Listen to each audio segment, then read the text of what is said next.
हम लोग बुलंद आवाज में एक बार जय जयकार करें। बोलिए गुरुदेव भगवान की जय। अभी आप सब लोग रावण और राम की लड़ाई आमने सामने युद्ध मैदान में उपस्थित हैं। विभीषण को बड़ी चिंता हुई कि रावणु रथी विरथ रघुवीरा, देखि विभीषण भयो अधीरा। रावण रथ पर सवार हैं,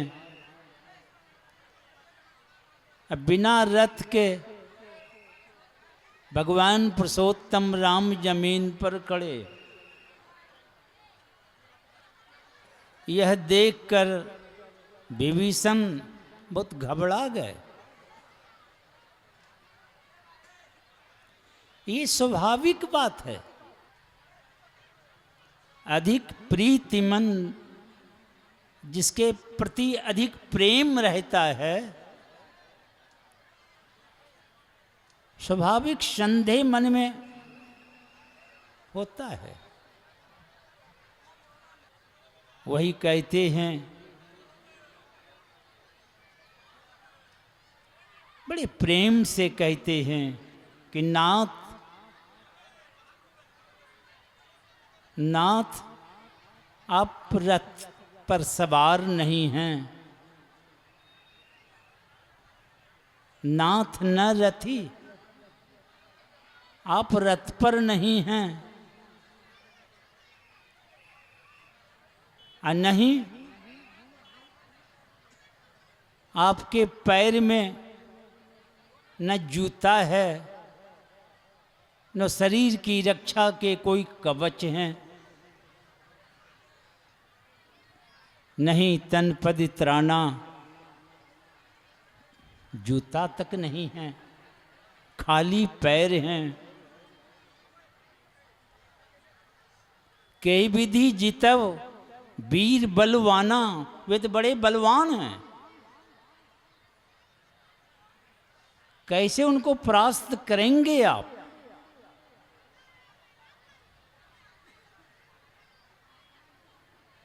तो भगवान पुरुषोत्तम राम विभीषण से कहते हैं, सुनहु सखा यह कृपा निधाना। बड़ी कृपा कर विभीषण से कहते हैं कि जेहि जय होय स्यंदन आना।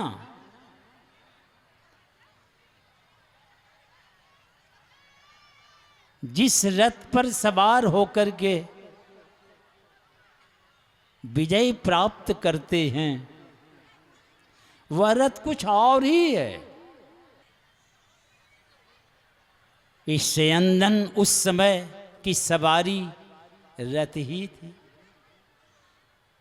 तेज सवारी में रथ उपयोग करते थे। मगर दूसरी पंक्ति को देखकर लगता है ये तो बात कुछ और ही है कि सौरज धीरज तेहि रथ चाका, सत्यशील दृढ़ ध्वजा पताका। उस रथ के दो चक्का जो है, एक सौरज एक धीरज, ये वीरता जो बड़ी कुशलता से लोग कर लेते हैं काम, वही सूरवीर होते। और कितना हो विपत्ति हो, समस्याओं के बीच हो, घबराते नहीं हैं।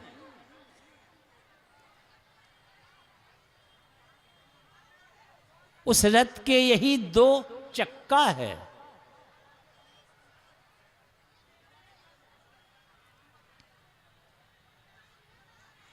और सत्यता जो है सत्य डंडा है, और सदाचार, शिष्टाचार, शुचियाचार ये पताका है। जिसके पास सदाचार का गुण है, शिष्टाचार भी हैं,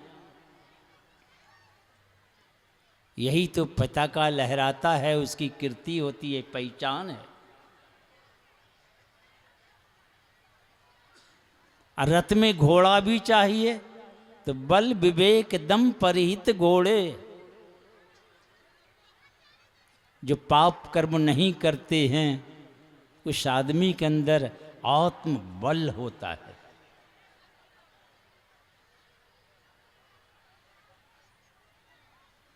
आत्म बल होते हैं वे।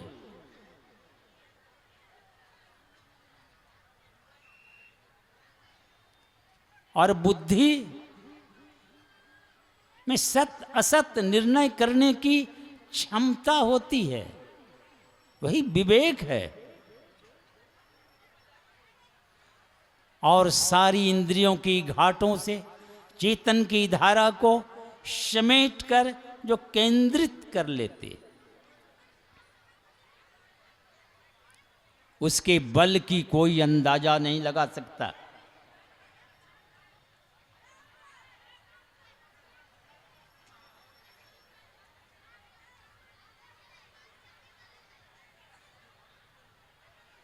जो एकाग्रता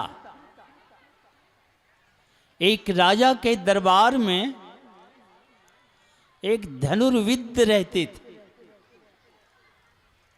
5 साल के लिए चुने जाते थे वे। तो 5 साल बीत रहे हैं, फिर धनुर्विद की वहां प्रतियोगिता होगी, कौन उस पद पर आएंगे।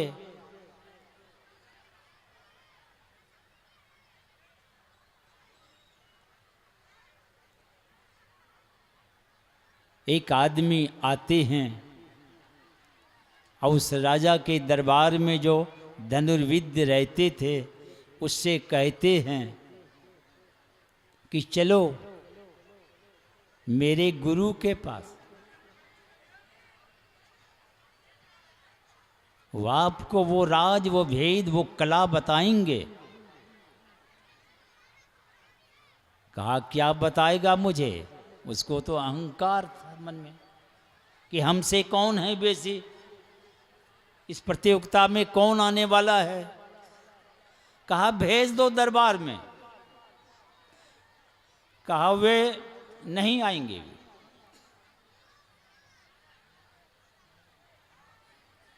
अगर सीखना है तो चलिए, हम अपने गुरु से मिलाएंगे आपको। धनुर्विद्या का वह ज्ञान आपको सिखाएंगे। इनको लगा ही हमसे वैसे कौन जानने वाला है।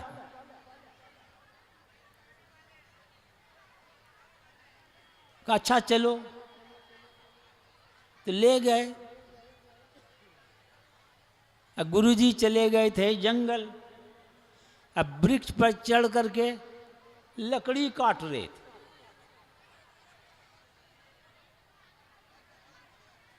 तो उस राज दरबार के धनुर्विद को ले गए उस वृक्ष के पास। का यही हमारे गुरु हैं। का यही गुरु है, ये लकड़ी काट रहा है, पास में कोई धनुष बाण नहीं है। कोई अभी बाण चला देंगे तो वे क्या करेंगे?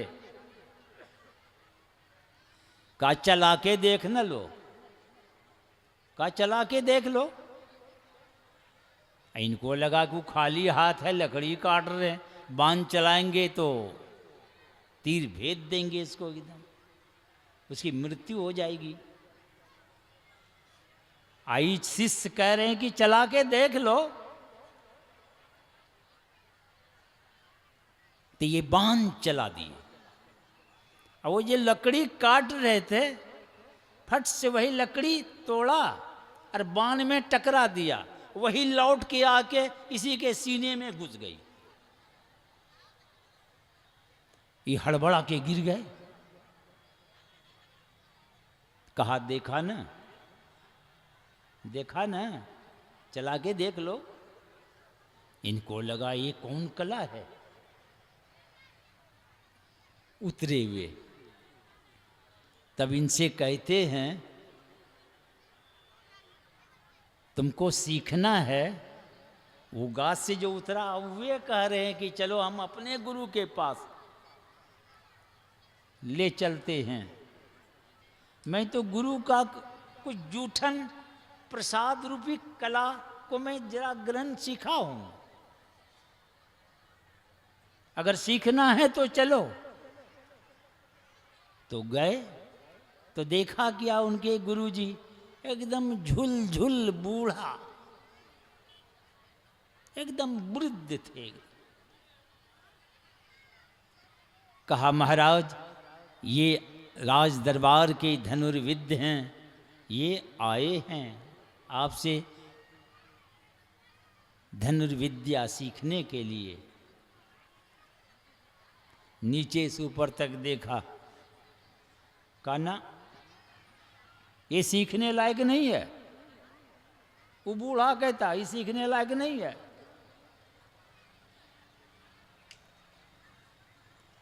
कहा अच्छा चलो पहले। बूढ़ा आगे आगे आए, पीछे पीछे, उनके पीछे और इनके और शिष्य हैं। चले गए एक पहाड़ी घाटी में, पहाड़ी चढ़ाई किए और एक चट्टान जो है एकदम हवा में 10-20 हाथ है। पहाड़ी में घाटी में नीचे खाई हैं हजारों फीट और एक चट्टान हवा में ऐसे चली गई है। अब बूढ़ा उसी पर चल करके एकदम कगार पर पहुंच गए। केवल एड़ी है, पंजा पत्थर के बाल। अब हजारों फीट खाई है। कहा बेटा चले आओ यहां। अब तो ये कांपने लगा कि नीचे खाई है, जरा भी गए तो गए काम से। कहा बेटा चले आओ सीखना है तो। हिम्मत नहीं हुई, हिम्मत नहीं हुई कि वहां जाएं।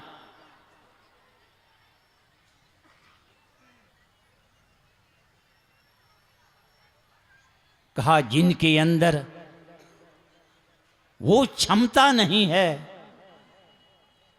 हृदय कांपता है, वो क्या सीखेगा।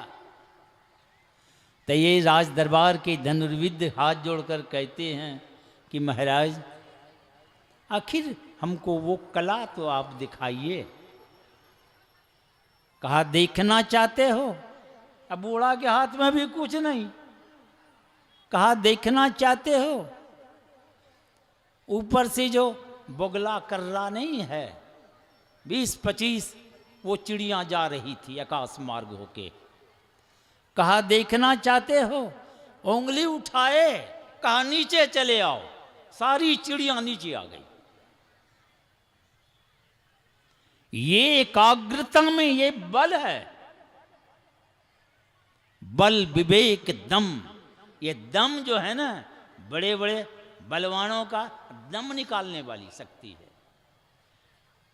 रावण की लड़ाई समाप्त हो गई थी, फिर उसके भाई एक चढ़ाई कर दिए इन पर। अब वो भी ऐसा बलवान जबरदस्त। भगवान राम भी परेशान हो गए। कहा कैसे ये मरेगा, तो इसी नारी शक्ति इसको मार सकती है। तो सीता जी को ले गए। सीता जी क्या किए, बैठ के आंख बंद किए, दृष्टि को एकाग्र किए, उजल करके राख हो गया। ये दम, बल विवेक दम परहित और दूसरे का हित करने वाला जो है, दिल से हृदय से जो दूसरे की भलाई चाहते हैं, उपकार करते हैं, यही 4 घोड़े हैं उस रथ के।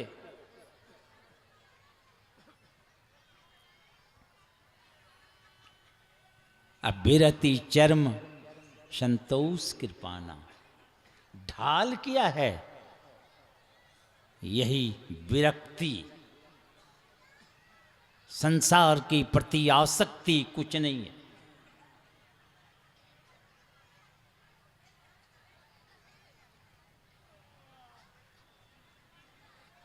और जिनके पास संतोष है वो तलवार है,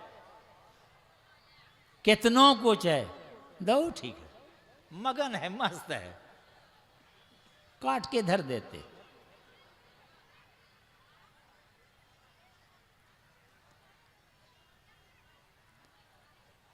और आगे भगवान बतला रहे हैं कि रथ हाँकने वाला कुचवान कैसा होना चाहिए इस रथ का। ईश भजन, जो भगवान का भजन करते, जो भगवान को भजते हैं, तो भगवान तो उसको भजता है। स्वामी रामतीर्थ मैथमेटिक्स के प्रोफेसर थे। क्लास लेने जाना था, स्नान किए थे, ध्यान में बैठ गए तो समाधि में चले गए, अंतर्मुख चले गए, ध्यान में मस्त हो गए। ध्यान टूटने पर घड़ी देखते हैं, हड़बड़ा के भागे, क्लास लेना है, जाते जाते घंटी वहां समाप्त हो गई। क्लास में प्रवेश करते हैं, विद्यार्थी सब खड़े हो गए, तो विद्यार्थी सब क्या कहते हैं, अभी अभी पढ़ा के आप गए हैं, फिर दोबारा क्लास लेने आए हैं? अभी अभी तो आप पढ़ा के गए। स्वामी रामतीर्थ को लगा अभी तो मैं आ ही रहा हूं, ये कौन पढ़ा के चले गए? आज जो रोज पढ़ाते हैं उसको नहीं पहचानता है, बतलाइए। तो स्वामी रामतीर्थ को कह रहे हैं विद्यार्थी सब कि अभी अभी क्लास लेके गए हैं, फिर दोबारा क्लास लेंगे क्या? और आज जो पढ़ाए हैं ऐसी पढ़ाई कभी हम लोग नहीं सुने। अब ये ध्यान में हैं, अब भगवान प्रोफेसर बन के रामतीर्थ रूप धर के वहां क्लास ले रहे। एक क्लास से निकले सीधे ऑफिस गए, हाजिरी बुक जो है, अटेंडेंस बुक, क्लर्क से मांगते हैं, कहा कि अभी अभी तो आप सिग्नेचर करके गए हैं, फिर दोबारा कीजिएगा क्या? तो लेके उल्टा के देखते हैं तो हूबहू सिग्नेचर। कलम उठाए तो क्लर्क कहते हैं फिर दोबारा सिग्नेचर करना है। कहा अब नहीं, अब रिजनेशन करना है, और रिजाइन दे के संन्यास बन के भगवान की भक्ति में चले गए।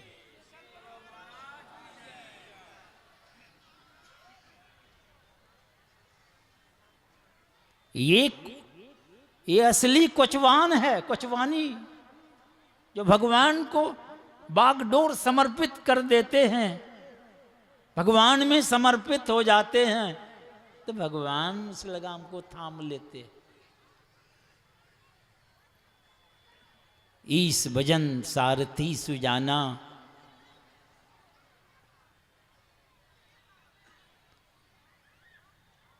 और ये इस तरह आप अपने को समर्पित कर दें।